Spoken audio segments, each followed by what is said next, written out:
En fait, ici, on a un texte qui nous renvoie vers le problème que le peuple d'Israël a vécu après leur sortie du désert pour entrer à Canaan. Et alors, à un moment donné, ils ont été confrontés à une situation où la défaite est survenue et Josué, qui était leur leader à l'époque, est retourné vers le Seigneur et le Seigneur va lui dire qu'il y a quelque chose qui est interdit au milieu de vous. En fait, au-delà du fait qu'il y a un péché dans la vie d'un chrétien, il peut avoir quelque chose d'interdit. Et généralement, les interdits, c'est pas seulement un péché qu'on a commis, et ça peut être comme un péché.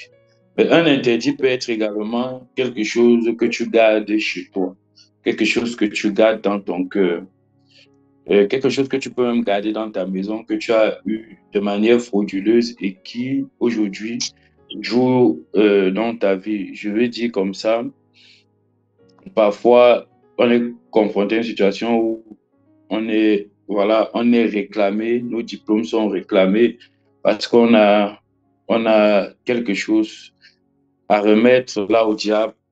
Nos finances sont réclamées parce que on n'est pas vrai quelque part dans le travail qu'on fait. Il y a la fraude quelque part.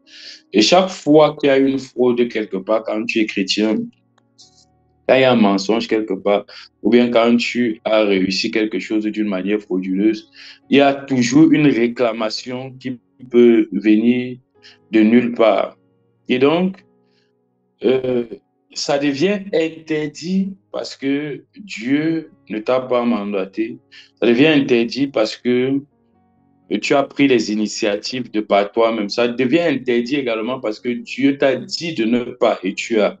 La Bible déclare que Jésus a traité certaines personnes de race de vipères, Jean-Baptiste lui-même, parce qu'il y a des péchés qui se cachent en nous et qu'on nous-mêmes, on refuse d'accepter que c'est un péché. Mais nous-mêmes, nous savons que c'est un péché et que ce péché est capable de nous empêcher de recevoir la visitation de Dieu.